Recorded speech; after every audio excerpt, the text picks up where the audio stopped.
Hi guys, Dr. Berg here. In this video, we're going to talk about how to burn belly fat step by step. Now, in a lot of other videos, I talk about specific parts of weight loss, how to burn fat, all different aspects. In this video, we're going to put everything together, okay? There's really three basic sections. The basics of what to do, things to add to speed up weight loss, and things to avoid to speed up weight loss, okay? So let's talk about the basics first. And some of this might be just repetitive, but if you've never seen a video from me, this will be very helpful. Make notes. And I'll put videos down below for a lot of the summaries of other videos that you can get detailed information on each thing, because I've probably done videos on each separate item. Basics, 2 to 3 meals a day, okay?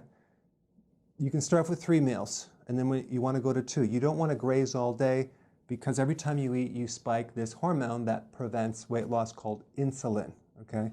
So eating in general will stimulate that, so we want minimum 3 meals a day, or maximum 3 meals a day, minimum 2 meals a day. So some people go to 2, and I'll get more into that when we get into this next part right here, which is no snacking. So when you have 6 meals a day or 5 meals a day and they're small and they're spread out, or you're snacking between meals, you're going to spike insulin. We don't want to do that. That's going to create a big problem for you. So removing the snacking is vital, very, very important. It's called intermittent fasting, okay? Now, right here, I suggest you start with 3 meals and then do that for a while, get into ketosis or fat burning, and then go to 2 meals if you can do it, unless you can't do it because you're working out hard and you need 3 meals a day. I would say it's 50-50. If you're sedentary, you can get by with 2 meals a day, and you will lose some serious weight in your midsection. Insulin is the hormone that is responsible for the midsection weight. So 3 meals, no snacking. Okay, as far as protein, 3 to 6 ounces based on your size, your stress level. You're going to need a little more protein. You don't want to go too much, because too much protein will stimulate insulin. Okay, 3 to 6 ounces per meal.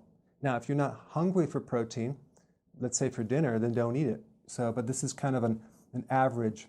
Now, next one, 7 cups of veggies. Why? Because we need to flush out all this fat that's going to be coming out through your liver. All the fat through the body has to go through the liver, and if you don't consume enough vegetables, you can end up with a fatty liver. Plus, vegetables give us the potassium we need. We need about 4,700 milligrams. That's a lot. So that's about 7 to 10 cups. Very few people do that, but you want to consume the vegetable first and have a huge salad and then a small amount of protein. Now, next one is no sugar. This is a given because sugar increases insulin, and also I'm talking about the hidden sugars, the breads, pasta, cereal, crackers, biscuits, waffles, pancakes, muffins, alcohol, okay? So we want to cut the sugar and refined carbs out. Next one, healthy fats. This is essential because when you consume fat at the end of the meal, that allows you to go to the next meal without being so hungry and craving and starving that your blood sugars crash. So this basically allows you to do 3 meals or 2 meals without being hungry, thereby not increasing insulin. Fat is one of the only things that does not increase insulin. It's neutral, so this is safe. If you're worried about calories, I put some links down below. Okay, these are the basics. Now, if we want to speed things up, we can add some MCTs to the diet. That's like in coconut oil, medium chain triglycerides. That will increase fat burning. Next one is potassium. Why? Because at the heart of weight loss, we want to avoid insulin. And so most people that can't lose weight have too much insulin. They have insulin resistance, so we want to fix that. Potassium is one of the ways to do that. You can consume all these vegetables or even take it in some supplement, potassium citrate, to actually heal the aberration or dysfunction of insulin. Next thing is apple cider vinegar. Why? Because the acid in apple cider vinegar, called acetic acid, does improve the output of insulin. It reduces insulin. It improves insulin resistance. It lowers your blood sugars. So it's very good for diabetics. And take this 1 in the morning, 1 teaspoon with a glass of water, and 1 before bed, or with your dinner if you have digestive issues. Very important. Chromium. Again, you can find a supplement with chromium to help your blood sugars. Chromium is a mineral that actually has been proven to help insulin. Again, keep it in check. B vitamins, another key thing, especially vitamin B1, for regulating insulin control and improving insulin resistance. Nutritional yeast is your go-to. Okay, next one is high-intensity interval training. If you add high-intensity, full-body resistance training, you're going to spike growth hormone and you're going to speed up weight loss. The key is short bursts of high intensity, lots of rest. Okay. Again, I'll put some videos down below to get specifics on that, but this is the icing on the cake. Okay. Next one is more sleep. Adding more sleep. Why? Because growth hormone is triggered when you're sleeping, and that is the primary hormone that stimulates fat burning. So more sleep. So if you could just take a nap, sleep in longer, get an extra hour of sleep, that goes a long way. That's more important than high-intensity interval training. Sleep is the key, okay?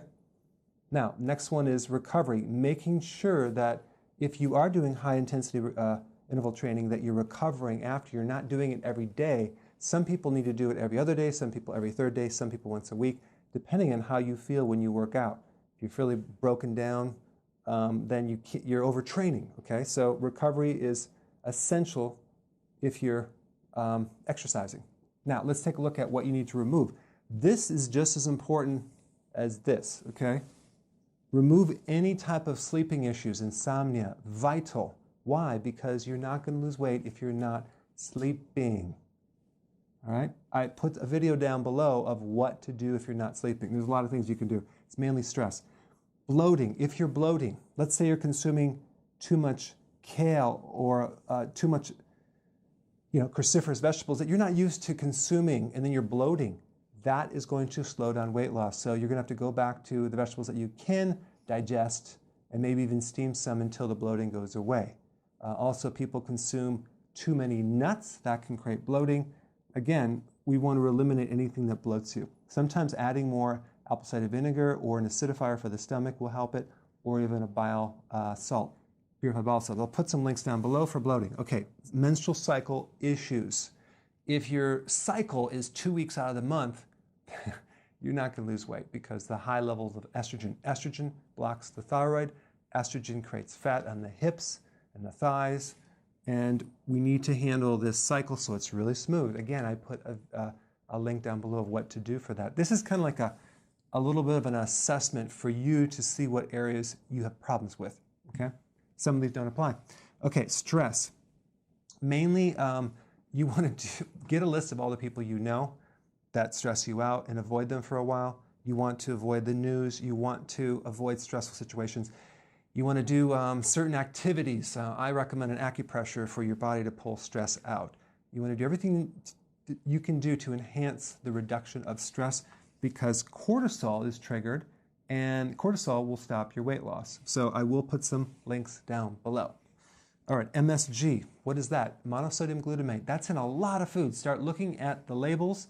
It's in, oh my gosh, it's in even cottage cheese, unless it's organic. It's in all the fast food restaurants, all their foods. It's in Chinese foods, but it's hidden as modified food starch, okay? Again, I'll put a video down there, very important. Restaurant foods, you don't know what you're getting. It's a crapshoot. There's so many things they put in that food that you have no idea. And primarily hidden sugars, MSG, to make it taste better, but inevitably, people go out to dinner way too much, and that is what's keeping them from losing weight. Not to mention, what do they bring you? They bring you bread, they bring you dessert, they bring you alcohol. Okay, so it's really difficult to do this when you're going to restaurants. Next one is avoid overtraining. If you're at a boot camp or you're working out too hard and you're not recovering and you're not sleeping, you're not going to lose weight. You're going to lose muscle mass. So this is very, very important, especially when you start out because you're not used to it. Last thing is constipation. I have people that don't even go, maybe they go once a week or once every 2 weeks. That is a serious constipation problem, and that is going to stop your weight loss. Again, I have a lot of videos on getting to the root cause of that, okay? I'll put them down below.